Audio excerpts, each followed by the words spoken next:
Hello everyone, this is 100 day challenge for 100 tricks and today is day number 44। तो यहाँ पे trick number 44 में आपके लिए लेके आ चुका हूँ most expected questions from solution chapter. बहुत इंपॉर्टेंट वीडियो होने वाली है। 10 साल पेपर एनालिसिस के बाद ये मैं बना रहा हूँ video, neat and JW point of view. पहला क्वेश्चन हम लोग देख लेते हैं। The mixture that forms the maximum boiling azeotrope is. तो एजोट्रॉपिक मिक्सचर आपको पता ही होगा, 2019 का ही क्वेश्चन है। इसमें से बॉइलिंग पॉइंट किसका सबसे ज़्यादा होगा वो चीज़ आपको बताना है। एंड 4 ऑप्शंस आपको दिए गए हैं, ठीक है। Water plus nitric acid, acetone plus CS2, ethanol plus water and heptane plus octane, ठीक है।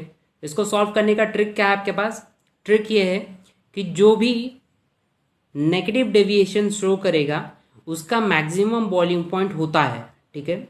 आपको पता रहना चाहिए, शायद आपने पढ़ा होगा ideal solution, non ideal solution. Non ideal solution के 2 पार्ट होते हैं, positive deviation and negative deviation. तो उनको कैसे पहचानना है? नेगेटिव डेविएशन जो होते हैं वही बॉइलिंग पॉइंट शो करेंगे। ये चीज़ हमें समझ में आया।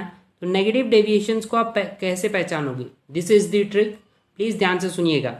नेगेटिव डेविएशन जो भी होते हैं वो ज़्यादातर क्या होते हैं? एसिड्स होते हैं। तो आपको देखना है, अगर एसिड है तो नेगेटिव डेविएशन होगा। अगर पॉजिटिव डेविएशन की मैं बात करूँ तो ज़्यादा करके वो अल्कोहल होते हैं, CS2 होते हैं और CCl4 होते हैं।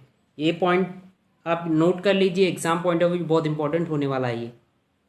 यहाँ पे अगर मैं बात करता हूँ नाइट्रिक एसिड, जैसे कि हम बात किए, ज़्यादातर जो एसिड्स होते हैं वो क्या होते हैं? Negative deviation. तो यहाँ पे नेगेटिव डेविएशन हमें शो होते हुए मिलेगा।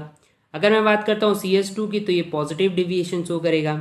यही चीज़ अगर मैं बात करूँ इथेनॉल, तो मोस्टली जो अल्कोहल्स होते हैं वो हमने देखा क्या शो करते हैं, वो पॉजिटिव डेविएशन। तो ये पॉजिटिव, ये भी पॉजिटिव हो गया। ये तो आपको पता ही होगा, दोनों हाइड्रोकार्बन है, जब दोनों सेम होते हैं तो उसको हम आइडियल सॉल्यूशन बोलते हैं, वो नॉन आइडियल में काउंट ही नहीं होता। ये भी ट्रिक याद रखिएगा। तो यहाँ पे हमें मिल गया नेगेटिव डेविएशन वाला ये ऑप्शन है and that is the correct answer, ठीक है। नेक्स्ट क्वेश्चन हम लोग देख लेते हैं। The van't Hoff factor, van't Hoff factor शायद आपको पता होगा, जिसको हम बोलते हैं i, for an dilute aqueous solution of strong electrolyte barium hydroxide दिया गया है। इसका वॉन्ट ऑफ फैक्टर आपसे पूछा गया है, ठीक है। ये सिंपल सा क्वेश्चन है एंड ऑप्शंस दिए गए हैं 0, 1, 2, 3। 2018 का ही क्वेश्चन है, पेपर में आप चेक कर सकते हो, मिल जाएगा आपको।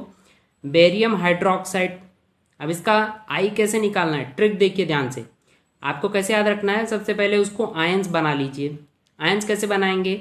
Ba का शायद पता होगा आपको कि +2 होता है एंड OH जो है डैट इज 2- हो जाएगा। ये पूरा जो है मॉलिक्यूल 2- हो जाएगा। तो यहाँ पे आपके पास आयंस कितने बनते हैं? Ba के 1 बनेंगे और OH का 2 बनेगा। तो टोटल नंबर ऑफ आयंस कितने हुए आपके पास? 3। और जितना आयन होता है, नंबर ऑफ आयन जितने होंगे उतना ही आई की वैल्यू होती है। That is the trick. तो यहाँ पे वंडर फैक्टर क्या होगा आपका? 3 होगा, याद रखिएगा। तो इसका आंसर क्या है? 3 इज द करेक्ट आंसर। समझ गए? नेक्स्ट क्वेश्चन हम लोग देख लेते हैं। If molality of an dilute solution is doubled, किसी भी सॉल्यूशन का मोलालिटी जो है डबल कर दिया जाता है, the volume of molar depression constant KF will be. तो वॉल्यूम क्या होगा? चेंज होगा कि नहीं होगा, ऐसा पूछा गया है यहाँ पे। तो शायद आपको पता होगा ये formula, delta TF is equal to KF into M। Molality इन लोगों ने बोला कि ये डबल किया जा रहा है, ठीक है। M की वैल्यू मोलालिटी जो है आप डबल कर देते हो, पर यहाँ पे बोला गया है KF में क्या फ़र्क पड़ेगा? KF तो कांस्टेंट है, सिंपल सा लॉजिक है।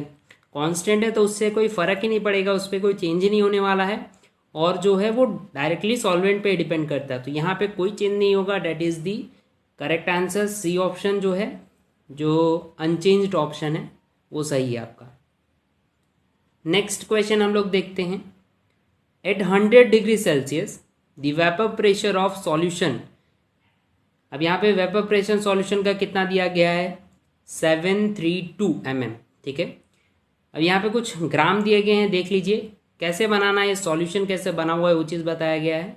6.5 ग्राम सॉल्यूट है एंड 100 ग्राम वाटर लिया गया है, और वो जो बनता है उसका वेपर प्रेशर इतना दिया गया है। इफ़ KB की वैल्यू इतना दे दी गई, देन बॉइलिंग पॉइंट आप फाइंड करो, एंड ऑप्शन आपको मिल गए। तो ये बॉइलिंग पॉइंट वाले क्वेश्चंस आते हैं, आप इजीली सॉल्व कर सकते हो अगर आपने NCERT पढ़ी हुई है अच्छे से। फिर भी हम एक ओवरव्यू ले लेते हैं, आपको क्या क्या चीज़ें पता रहनी चाहिए। सिंपल सी बात है, के बी आपको दिया गया तो के बी का फॉर्मूला आपको आना चाहिए, delta T B is equal to K B into M हो जाता है। एम का मतलब क्या होता है, ये चीज़ आपको पता ही होगा, solute into 1000 upon weight of solvent, simple सा है, ये आप चीज़ कर सकते हो। यहाँ पे अगर मैं वैल्यूज़ रखता हूँ तो के वी की वैल्यू दी गई थी 0.25, हमने पुट ऑन कर दिया, 25 हो गए, सॉरी यहाँ पे, हाँ 0.25। देन यहाँ पे N2 की वैल्यू हम अगर रख लेते हैं तो N2 की वैल्यू हमारे पास है क्या, मोल्स कुछ दिए गए हैं क्या, सब में N2 की वैल्यू ही नहीं दी गई है, 1000 का 1000 ही रहेगा। सॉल्वेंट का वेट हाँ दिया गया है, वाटर का वेट दे दिया गया है आपको 100। तो ये सारी चीज़ें अगर आप कैलकुलेट करने बैठते हो तो डेल्टा टी भी आपकी नहीं निकलेगी। कैसे, क्योंकि N2 आपके पास नहीं है। यहीं पे आपके पास रॉल्ड्स लॉ याद आ जाना चाहिए तुरंत ही, मोल्स के लिए रॉल्ड्स लॉ ही होता है। तो ये हमारे पास रॉल्ड्स लॉ है, ठीक है।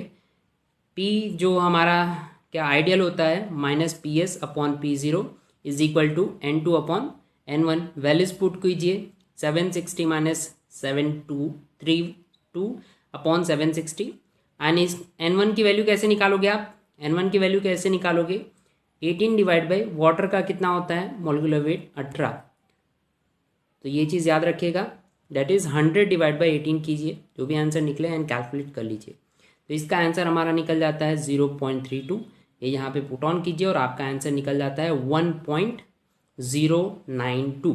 1.092 जो निकला है that is delta T B. Delta T B मतलब चेंज इतना है, बॉइलिंग पॉइंट कितना होता है 100 डिग्री सेल्सियस होता है, प्लस 1.092 कीजिए, कितना आंसर निकलेगा, तो ये निकलेगा, ध्यान से देखिएगा, ये क्या निकलेगा 101, समझ में आया, 101 पॉइंट समथिंग निकलेगा। ये आप करते हो तो 101.092 निकलेगा। तो इसका आंसर क्या होगा, करेक्ट टू करेक्ट 101। समझ में आया, ऐसे आप सॉल्व कर सकते हो, इजी था। नेक्स्ट क्वेश्चन हम लोग देखते हैं, ध्यान से देखिए, इंपॉर्टेंट क्वेश्चन है। Which one of the following electrolyte has the same van't factor as, यहाँ पे कुछ मॉलिक्यूल दिया गया है, इसके हिसाब से आई वैल्यू जो है वंडा फैक्टर की वो सेम किसके हिसाब से है।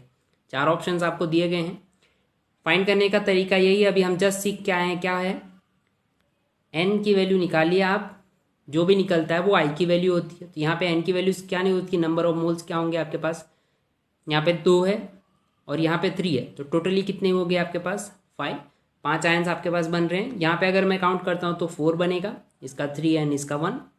इसको अगर मैं काउंट करता हूँ 4 एंड इसका पूरे का 1, तो ये हो जाएगा 5। तो ये हमारा करेक्ट आंसर हो सकता है, 5 एंड 5 मैच हो रहे हैं। इसका अगर मैं काउंट करता हूँ तो 3 और इसका काउंट करते हैं तो 4, that is the correct answer, B option, ठीक है। तो वंडा फैक्टर रिलेटेड कोई क्वेश्चन आप सॉल्व करना ही करना, छोड़ के मत आना। What is the mole fraction of the solute in 1 molality aqueous solution. अब ये 3 साल पूछा गया है क्वेश्चन और ये आंसर आपके पास चारों में से निकालना है। मोलैलिटी दिया गया है आपका, मोल फ्रैक्शन के हिसाब से निकालना है। कैसे सॉल्व कर सकते हो इस चीज़ को, मोलैलिटी का शायद आपको पता होगा कितना दिया गया है, 1 मोलैलिटी दे दिया गया है। ट्रिक क्या है यहाँ पे, ये चीज़ आपको पता रहना चाहिए, 1 मोल इन 1 kg, इसका मतलब यही है मोलैलिटी का मतलब 1 मोल इन 1 kg। सॉल्यूट कितना है आपके पास, मतलब 1 मोल है। सॉल्वेंट कितना है 1 kg मतलब 100 ग्राम है, समझ गए ये चीज़। वाटर मतलब क्या होता है, यहाँ सॉल्वेंट कौन सा लिया गया वाटर, उसका वेट कितना है 18।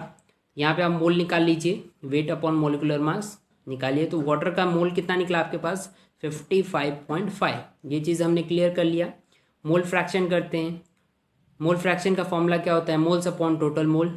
तो मतलब यहाँ पे सॉल्यूट प्लस सॉल्वेंट कर रहे हैं हम लोग, तो ये हो जाएगा 1 प्लस, क्योंकि आपको ये दोनों का दिया गया था, एंड 55.5। इसको आप कैलकुलेट करते हो तो ये आंसर क्या निकलेगा 1 अपॉन समथिंग निकलेगा, 1 अपॉन 5.6, और इसको कैलकुलेट करोगे तो आपके पास निकलेगा 0.01। समझ में आ रहा है, एंड 0.01 निकल रहा है कैलकुलेशन के बाद, that is the correct answer. तो यहाँ पे अगर आप आते हो तो उसके आगे तुरंत ही आपको आंसर मिल जाएगा। मैं यहाँ पे यही चीज़ बोलना चाह रहा हूँ कि जब भी आप डिवीजन करते हो और डिवीजन कर रहे हो तो आगे मत बढ़ना, 2 पॉइंट तक आंसर्स लेके आ दो, दैट इज़ इनफ। ऑप्शंस में ट्राई करो कि वो मिल जाए, यहाँ पे हमें मिल जाता है 0.01, that is the correct answer. आगे सॉल्व करने की ज़रूरत नहीं है। हमारे चैनल पे 700 हो चुके हैं, ट्राई कीजिए, हमारा टारगेट है 31 मई तक 1 के पहुंचने का। जितने हो सके उतना अपने दोस्तों के साथ शेयर कीजिए, अपने फैमिली मेम्बर्स के साथ शेयर कीजिए और इस चैनल को 1 के बना दीजिए 31 मई के बिफोर। ठीक है, thank you so much. And हमारे हैंड रिटन नोट्स अवेलेबल हैं, वहाँ पे आप जाके डाउनलोड कर सकते हो टेलीग्राम चैनल पे, इसी नाम से अवेलेबल है चैनल हमारा। हैंड रिटन नोट्स आपको मिल जाएंगे, डेली क्वेश्चंस मैं वहाँ पे अपडेट करता हूँ और आपको वहाँ पे डेली टेस्ट मिलेंगे, टेस्ट पेपर्स मेरी तरफ से बना के, मैं एक्सपीरियंस के हिसाब से बना के दे रहा हूँ। वहाँ पे डेली टेस्ट पेपर्स आएंगे, आप वो कर सकते हो और भी बहुत सारी अपडेट्स आपको मिल जाएंगी। तो वहाँ पे भी जाके सब्सक्राइब कर लीजिए चैनल को, नीचे डिस्क्रिप्शन में एक लिंक मिल जाएगी।